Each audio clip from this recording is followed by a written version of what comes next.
Je vous exprime, Excellences Madame le Président et chères sœurs, avec votre délégation, une chaleureuse bienvenue dans le pays du lait et du miel et de la source la plus méridionale du Nil, le Burundi.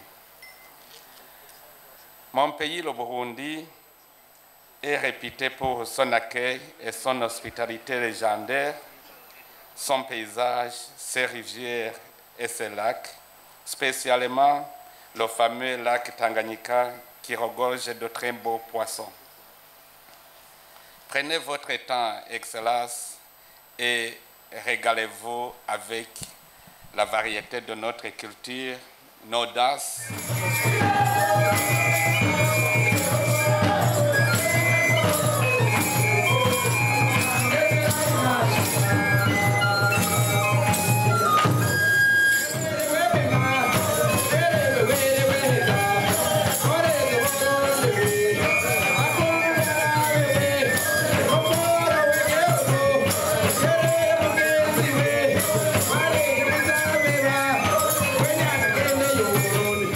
Et nos chants folkloriques, et spécialement le tambour sacré Ngoma, inscrit au patrimoine mondial de l'UNESCO.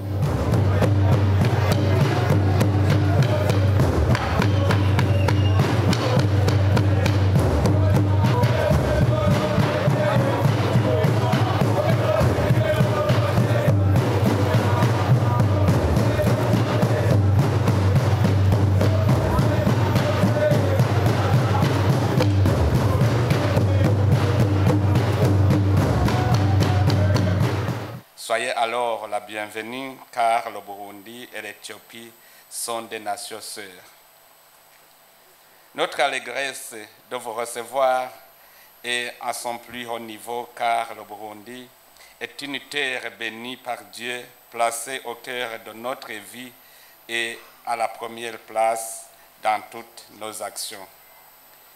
C'est un grand honneur pour nous d'avoir comme nation sœur l'Éthiopie, cité à plusieurs reprises dans la Bible, notamment les célèbres écrits à propos de la visite de la reine de Saba au roi Salomon en Israël.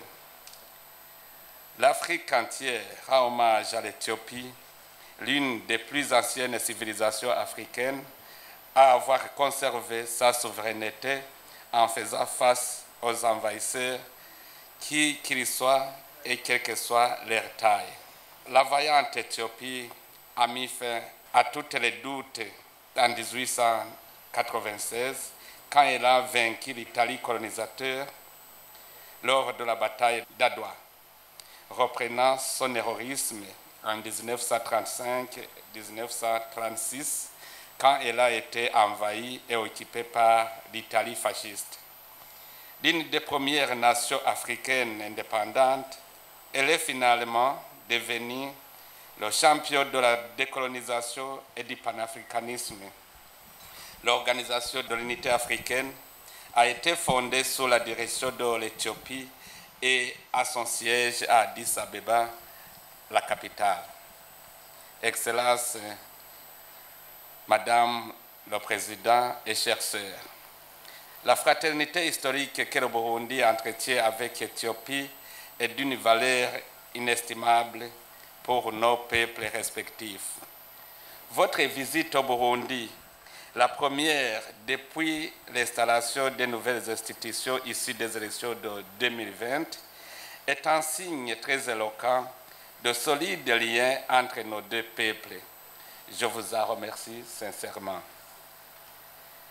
Chers sœurs, votre séjour de 2 jours dans ce pays qui ruisselle du lait et du miel nous permettra de partager expérience et expertise sans oublier l'examen de tous les aspects de notre potentiel commercial et d'investissement. Nous examinerons au plus haut sommet de nos États respectifs toutes les initiatives possibles qui rassembleront nos peuples dans des programmes et initiatives mutuellement avantageux. Nous apprécions vos efforts continus pour renforcer la démocratie et nous souhaitons au peuple éthiopien le meilleur des élections en 2020-2021. Nous ne saurions trop vous remercier d'avoir donné l'exemple dans toute l'Afrique en veillant à ce que votre pays reste une nation unie et nous sommes avec vous dans votre lutte contre les forces négatives de toutes sortes qui veulent voler l'intégrité territoriale de l'Éthiopie. De telles forces qui prêchent le terrorisme, les divisions et la sécession, qu'elles soient basées sur les sectes, la religion, la couleur ou la croyance, n'ont pas leur place au XXIe siècle en Afrique et dans le monde. Au Burundi, après avoir œuvré à la stabilité politique et à la sauvegarde de la souveraineté nationale, nous nous attelons au développement socio-économique pour bâtir une nation prospère et apaisée en mobilisant toutes les forces vives de la nation. Je ne cesse d'appeler les amis du Burundi et les partenaires à la fois bilatéraux et multilatéraux à nous accompagner dans ce noble processus. Nous avons commencé par développer notre agriculture pour nous assurer que les citoyens ont suffisamment à manger et peuvent vendre localement ou exporter le surplus afin d'obtenir de l'argent qui satisfera leurs besoins élémentaires.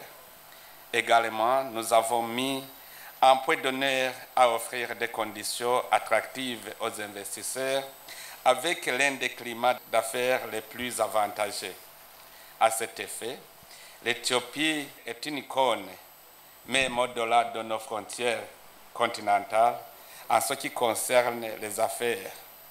L'industrie aérienne de votre pays, avec une expérience imbattable de plus d'un demi-siècle, est une fierté africaine. Par conséquent, le Burundi a besoin à apprendre de votre savoir et savoir-faire, non seulement dans ce domaine de l'aviation, mais également dans d'autres secteurs variés. Excellences, Madame le Président et chers sœurs, le Burundi, à l'instar de l'Éthiopie, s'est vaillamment relevé d'actes de déstabilisation en 2015 qui visaient le renversement des institutions démocratiquement élues. Ces actes ignobles qui ont coûté la vie à plusieurs de nos compatriotes, en plus du vandalisme et de la démolition des infrastructures publiques, étaient accompagnés par une vaste campagne de calomnie et de diabolisation pour ternir l'image des autorités burundaises dans le concert des nations. Malheureusement, certaines puissances occidentales ont été emportées par le courant et ont sponsorisé et orchestré cette barbarie. Aidé par ses amis et des pays panafricanistes, dont l'Éthiopie, le Burundi a donc pu faire échouer son néocolonialisme et a défendu la dignité de son peuple. Nous sommes donc réconfortés par le fait de ne pas être seuls dans cette lutte.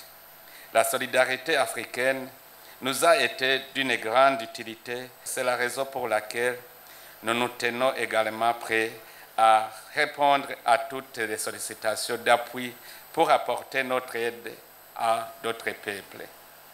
En effet, mon pays joue un rôle important dans les affaires régionales et continentales, notamment dans la consolidation et le maintien de la paix, et ne ménagera aucun effort pour apporter son aide partout où c'est nécessaire pour parvenir à la stabilité, source de toute décence humaine. Nous avons entendu et continuons à recevoir l'écho de la gratitude et des témoignages de la population des pays auxquels nous avons pu apporter notre aide, du Haïti à la Somalie, en passant par la République centrafricaine, pour ne citer que cela. Le Burundi et l'Éthiopie ont coopéré dans diverses instances internationales, dont les Nations Unies et les cadres des pays ACP, Union européenne, qui ont d'ailleurs entamé des pourparlers pour s'assurer que l'équité, la légalité et l'intégrité sont respectées dans les rapports entre les deux parties géographiques du monde qui sont unis par des échanges commerciaux. Les deux pays partagent en effet un engagement commun en faveur du pluralisme, de l'inclusivité et de l'équité dans le monde. L'occasion nous est offerte ici pour remercier tous ceux qui ont soutenu le Burundi au cours des 5 dernières années, que ce soit directement ou indirectement dans notre lutte contre les traitements inéquitables au sein de l'ONU, combat qui a abouti au retrait du Burundi à l'ordre du jour périodique du Conseil de sécurité des Nations Unies. Un grand remerciement va particulièrement à l'Éthiopie. Je suis convaincu que notre coopération bilatérale dans les nouveaux domaines d'intervention qui seront identifiés au cours de cette visite nous réunira encore plus dans un partenariat durable. Comme nous sommes encore au début d'une année, je profite de cette occasion pour vous souhaiter une bonne année 2021, de pleine joie et de bonheur pour vous et le peuple frère éthiopien. Que Dieu le Tout-Puissant bénisse vos initiatives et vos efforts pour développer davantage votre pays bien-aimé. C'est sur ces mots, Excellences, Mesdames, Messieurs, que je vous prie de vous joindre à moi pour porter un toast à la santé, au bonheur et au bien-être de son Excellence Sahle Work Zewde, au bien-être et à la prospérité de la République démocratique fédérale d'Éthiopie, à une amitié durable entre le Burundi et l'Éthiopie. Que Dieu vous bénisse. Je vous remercie.